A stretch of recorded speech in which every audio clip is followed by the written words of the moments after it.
Hey guys, Flex here. Just wanted to take a moment to talk about what I think about No Man's Sky. There's a lot of drama and mystery surrounding this game, and I want to clear up what I can as someone who very much enjoys this game. No Man's Sky is a game for fans of space sci-fi. Namely, if you love Star Trek, Rick and Morty, Firefly, or 2001 Space Odyssey, chances are there's something in this game that will appeal to you. You can see a lot of inspiration was drawn from these titles and many more in their genre. It really does give you a sense of being a traveler in a distant universe. Having said that, a lot of people are asking if this game is any fun.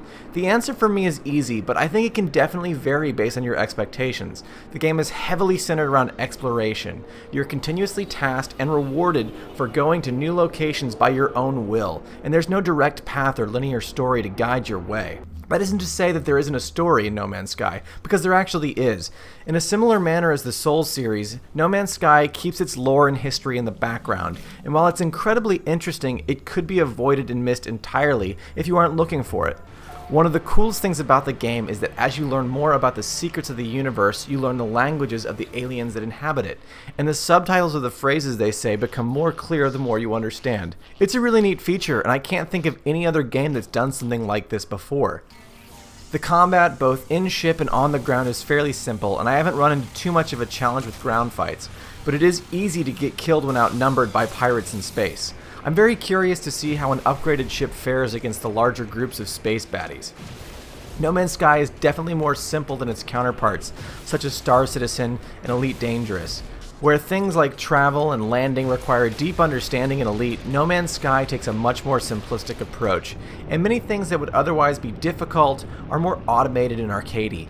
This doesn't play out to the game's detriment though. No Man's Sky is an incredibly relaxing game, and what tension it does have is intended, not due to simulated complexities. Speaking of relaxing, the game's art and aesthetic are incredible to look at, and is a welcome change in palette to the increasingly more dark and gritty feel that video games seem to strive for as of late. The procedural generation, while sometimes may look silly, can also make for some incredible creatures and planets.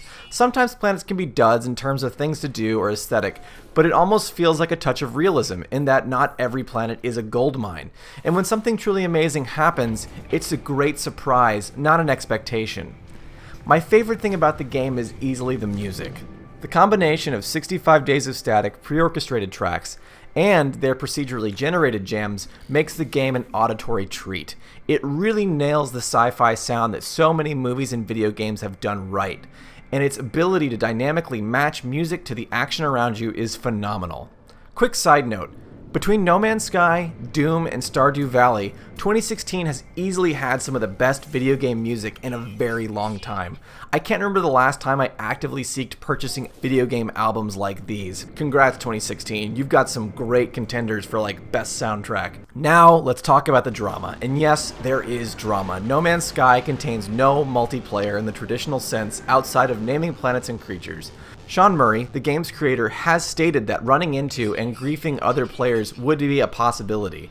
And as far as we know, this is currently not the case. Perhaps it's broken, perhaps it's unfinished, or maybe it's just a lie. Regardless, many are curious where this feature went, and I can understand their frustration. Does not having multiplayer affect my impression of the game?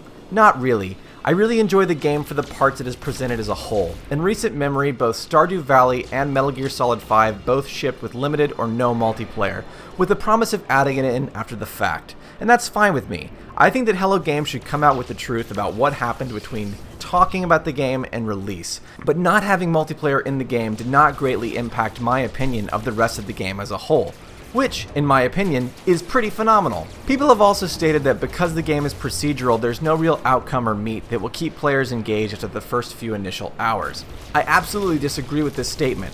Having put in roughly 18 hours into the game within the first 48 hours of release, I can honestly say that I'm in no way tired of what it has to offer, or plan on slowing down my game time. The game does have some scripted moments, and it actually manages to feed the player important upgrades and story bits in a very unique fashion. The game is surrounded in mystery and intrigue, and between getting newer and better ships and learning the truth of the galaxy, I find the game anything but unengaging.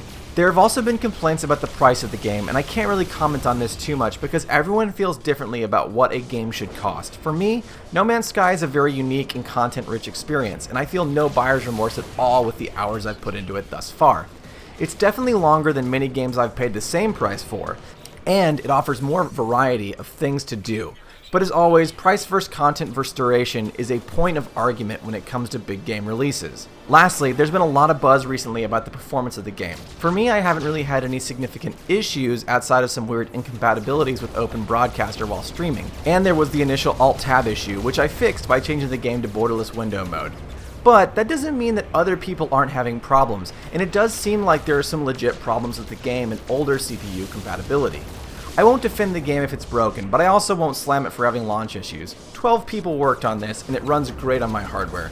I bought a 970 that came with The Witcher 3, and on the day it came out, I had numerous performance issues. I dealt with tweaks and user fixes for a week until the first patch came out, and I loved The Witcher 3. I also love No Man's Sky, and I'm not going to blame anyone for having launch day issues on a PC game. In a market where everyone's setup is different, and having worked in the QA field before, it's very hard to test and build everything that's out there. And for a team of 12 people to build a game like this, it's currently being played by 124,000 people on Steam this very moment, I wouldn't consider the game to be a performance nightmare. Not by a long shot. We've seen what a truly broken PC game is, and No Man's Sky doesn't fit that bill. So should you buy it? That's really up to you. I'd suggest checking out our stream of the game and other people's streams as well. If you like what you see, you'll probably like the game. Hello Games has promised a lot of future content and upgrades for the game, but I wouldn't suggest purchasing for that. Look at it for what it is right now and make an informed decision. I like it a lot. I'm not ashamed to say it. And there are others like me out there. I also liked Fable, Black and White, and Spore, so take that as you will. You can spend your whole life talking about what something you expected didn't do, or you can look at things for what they are and decide if you want to take a chance on them and try them out for yourselves. Just like with every new release, be it games, movies, books, music, or even a painting, there will be those that like it and those that don't. You will never know where you truly stand until you go out there and try it for yourself.